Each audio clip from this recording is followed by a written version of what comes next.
Iniciamos con la región dorsal del tronco. En esta ocasión vamos a revisar el tema vértebras.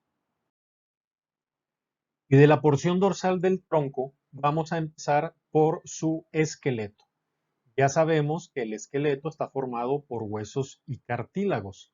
Y en este caso, el esqueleto de la región dorsal del tronco incluye a las vértebras y a los discos intervertebrales, que probablemente aquí no los vamos a distinguir, pero sabemos algo sobre vértebras y discos intervertebrales.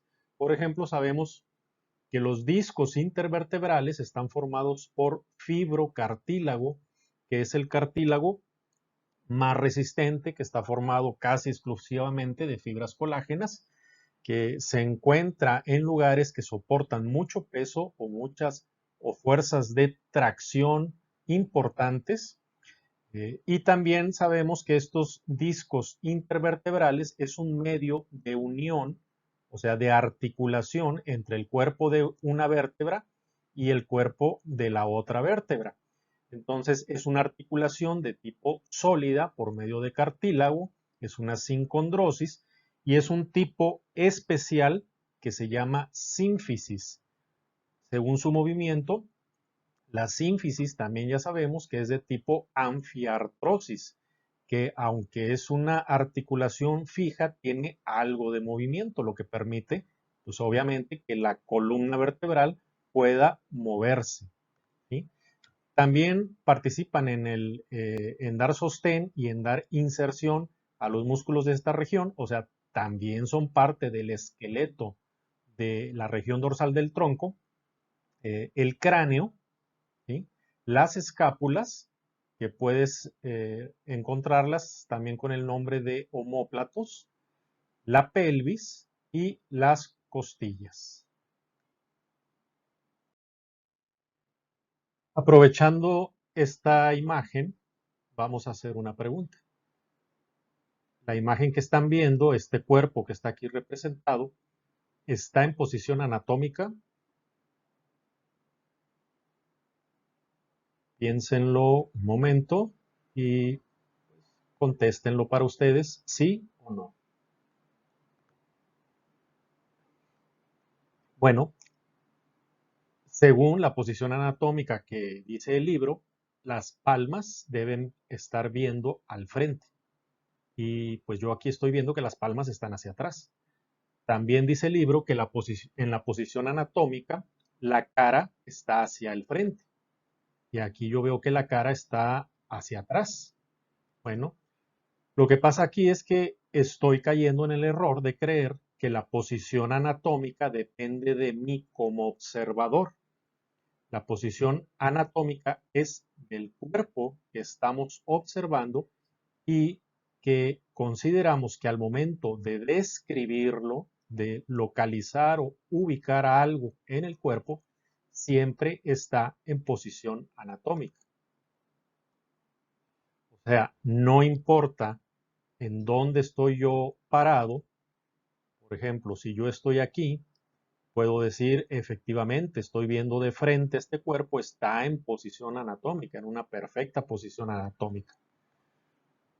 Pero ¿qué pasa si empiezo a caminar alrededor de ese cuerpo y, por ejemplo, en este lugar digo, pues, ¿qué pasó? Ya no está en posición anatómica, se movió. Realmente no depende la posición anatómica de nosotros como observadores, incluso no depende del cuerpo la posición en que esté, ¿sí? Este cuerpo, por ejemplo, puede estar acostado, puede estar sentado, puede estar colgando de los pies, pero nosotros al hacer una localización o una ubicación de algunas de las estructuras del cuerpo, tenemos que visualizarlo que está en posición anatómica, ¿sí? Esta persona que está aquí dice la nariz está hacia adelante. Bueno, este que está aquí debe estar de acuerdo. La nariz está hacia adelante, ¿sí? Aunque él vea que la nariz está apuntando hacia otro lado. Entonces, aquí el juego es visualización, porque no importa de dónde lo estás viendo, incluso no importa la posición en que está el cuerpo, cuando hacemos una descripción anatómica, siempre consideramos que el cuerpo está en posición anatómica. Es la única forma en que vamos a entendernos en anatomía.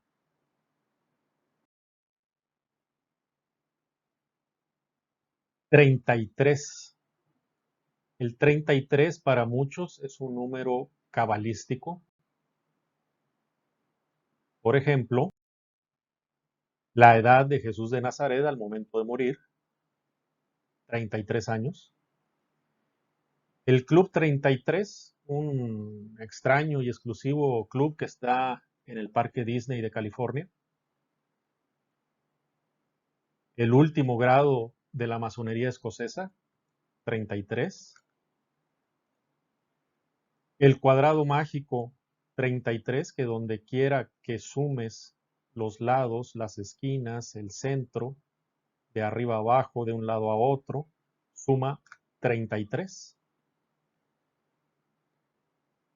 Los mineros de Atacama, los que rescataron en aquellas cápsulas, eran 33. Y pues un pasaje de la Biblia, 33:3, Jeremías, que tal vez tenga algún significado especial para algún estudiante de anatomía. Bueno, pues 33 es el número de vértebras que tiene el cuerpo. No olviden ese número porque les va a servir mucho recordar que es 33 el total de las vértebras. Estas 33 vértebras las tenemos divididas por regiones, ¿sí? Porque cada una de estas regiones tiene características especiales como para separarlas en estos grupos. Tenemos 7 vértebras cervicales, 12 vértebras torácicas, 5 vértebras lumbares, 5 vértebras sacras y 4 vértebras coxígeas. En una descripción general podemos decir que tenemos 7 vértebras cervicales. Estas se encuentran entre el tórax, la región del tórax y el cráneo. Son vértebras de tamaño pequeño comparado con las demás y presentan de forma característica un orificio a ambos lados sobre esta zona que se llama apófisis transversa, ¿sí? Muy característico de la región cervical de las vértebras. Tenemos 12 vértebras torácicas. Estas se unen a las costillas por medio de articulaciones sinoviales. Las vértebras vemos estas carillas donde se va a unir con las costillas. Tenemos en el cuerpo de la vértebra, este sería el cuerpo, ¿sí? Y en las apófisis transversas. Más adelante vamos a ver bien todos estos detalles para que regresen a esta lección, ya que hayamos visto las vértebras típicas y las vértebras por regiones. Así es que no se preocupen si de momento no entienden alguna de las estructuras que estoy señalando. ¿Sí? Entonces, estas carillas articulares para las costillas, aquí las podemos ver también, ¿sí? Estos pequeños hundimientos donde se va a unir una costilla, pues es característico de las vértebras torácicas. Solamente ellas tienen estas carillas. Y aquí si lo vemos desde arriba, estamos viendo que la costilla llega y conecta con cada vértebra en 2 puntos, ¿sí? Esto es en general, hay algunas excepciones, pero podemos decir que conecta en 2 puntos que estamos viendo aquí, en la apófisis transversa y en el cuerpo de la vértebra. Si tú ves una vértebra que tiene estas carillas articulares, te vas a dar cuenta que es una vértebra de la región torácica. Esas son las carillas articulares. Puede tener carillas completas o la mitad de una carilla, que se va a complementar con la otra vértebra torácica que tiene la otra mitad para una costilla.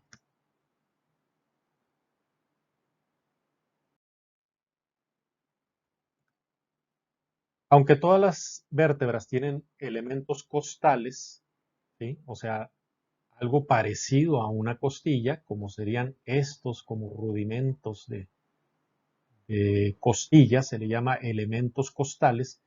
Estos se encuentran incorporados en las apófisis transversas, o sea, en apófisis que están en sentido transversal, ¿sí? Aquí se distingue muy bien porque se llaman transversas, ¿sí? Está transversal al eje principal de la vértebra. Y en la región dorsal, esos elementos costales realmente están bien desarrollados y forman una costilla, o sea, es un hueso aparte, bien definido, ¿sí? Que se une, como ya vimos, en estos dos puntos, y estas son articulaciones sinoviales, o sea, son articulaciones que tienen movimiento y que tienen una cavidad articular.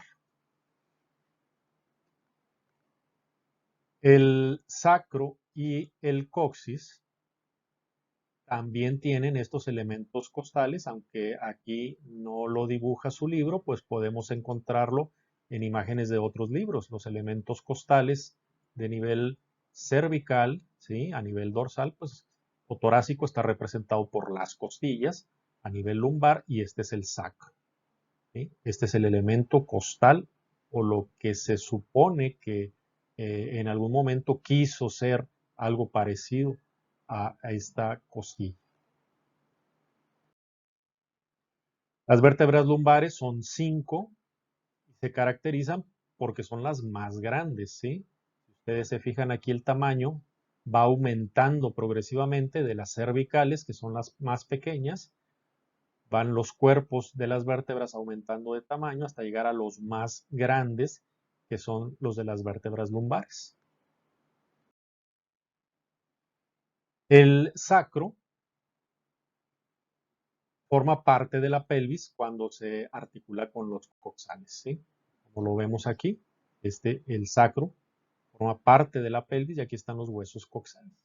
El sacro, pues, es la fusión de 5 vértebras sacras y están unidas por este tipo de articulación que es por hueso. Es una sinostosis.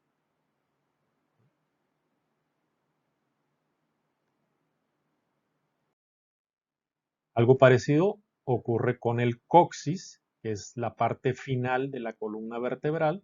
Estos son eh, aproximadamente o de manera más habitual 4 vértebras coxígeas que están fusionadas también por medio de articulaciones que ya se osificaron, ¿sí? Entonces son sinostosis para formar un solo hueso que se llama coxis, ¿sí?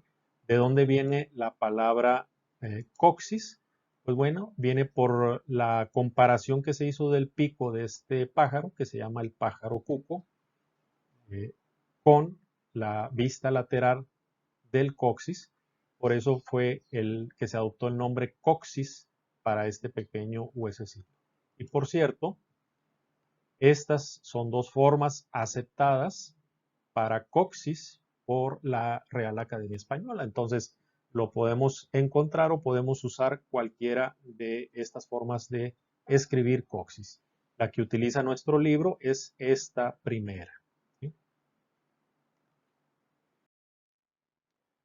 Ahora vamos a hacer un pequeño ejercicio. Esto se llama flujograma. Vamos paso a paso para hacer lo siguiente, para identificar la región a la que pertenece una vértebra. Imagina que te dan una vértebra y te piden que identifiques a qué región pertenece. Esta sería la forma de proceder. Primero, tendríamos que descartar que esa vértebra que te acaban de dar no es el sacro y no es el coxis. Realmente son vértebras inconfundibles, ¿sí? Que de inmediato debes darte cuenta a primera vista si se trata del sacro o si se trata del coxis. Bueno, si la vértebra que te entregaron no es sacro y no es coxis, pasamos a hacer una pregunta. ¿Tiene agujero transverso? La revisamos. Si sí tiene agujero transverso, eso va a definir a esa vértebra como una vértebra cervical y ahí terminó la investigación. Si no tiene agujero transverso, hacemos otra pregunta. ¿Tiene carillas articulares para las costillas? Si encuentras que sí tiene, aunque sea una, eso va a definir a esa costilla como de la región dorsal. Si no encuentras carillas articulares para costilla, pues realmente ya no tienes que hacerte ninguna otra pregunta, porque ya excluiste todas y solamente quedan las vértebras lumbares.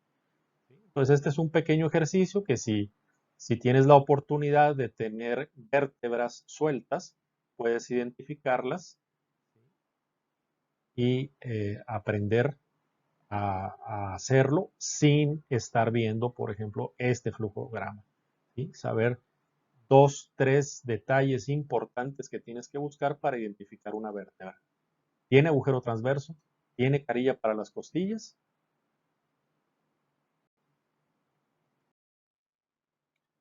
Ahora vamos a hablar un poco de embriología, que viene incluido en su tema. Vamos a utilizar esta imagen que, bueno, es la primera imagen que nos topamos que está algo confusa. Entonces vamos a desarrollarla nosotros eh, en otra forma. En el embrión, las vértebras se forman de manera intersegmentaria entre los segmentos de los somitas. Bueno, vamos a empezar aquí. Este es el tubo neural. Aquí tenemos el tubo neural. Vamos a utilizar los mismos colores para poder orientarnos bien con esta figura del libro. Entonces, tenemos el tubo neural y como estamos en un embrión, pues los términos de localización que vamos a utilizar va a ser craneal y caudal. Entonces, decimos que las vértebras se forman intersegmentariamente. ¿A qué se refiere esto? Bueno, tenemos los somitas y tenemos los esclerotomas que resultan de estos somitas. Y esto es lo que se llama un segmento. Este es el segmento de este somita y este es el segmento de este otro somita.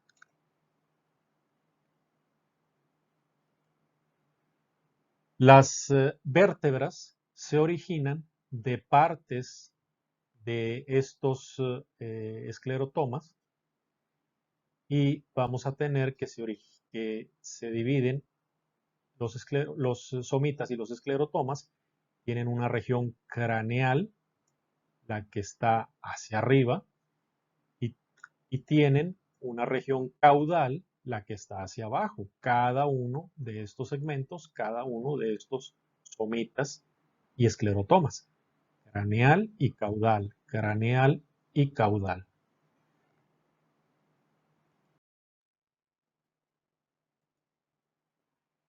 Entonces, una vértebra se origina de forma intersegmentaria porque no está en el segmento del somita, sino entre los segmentos de dos somitas. ¿Sí? Entonces, esta es la zona donde se va a formar una vértebra.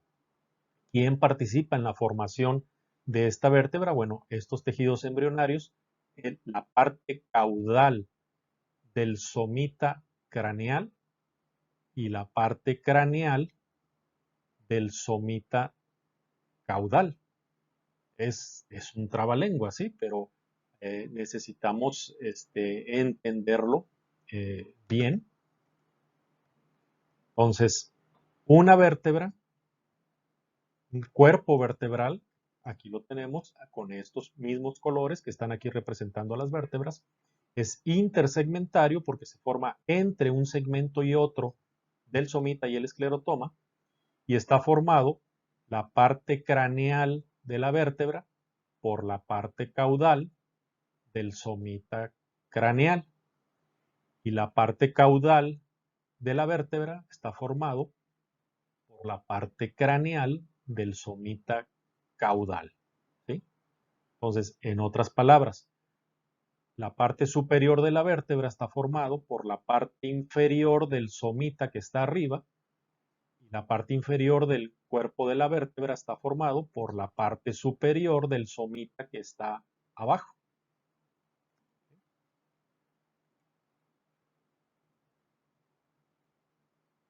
Lo mismo ocurre con las demás vértebras. Por ejemplo, esta se va a formar con parte de este y parte del somita que está aquí abajo, porque son intersegmentarias. Los nervios espinales, estos se desarrollan segmentadamente, ¿sí? Entre las vértebras, en medio de las vértebras, y estos sí son segmentarios, porque estos sí se corresponden directamente con un segmento de somita y de esclerotoma. Los nervios son segmentarios, las vértebras son intersegmentarias.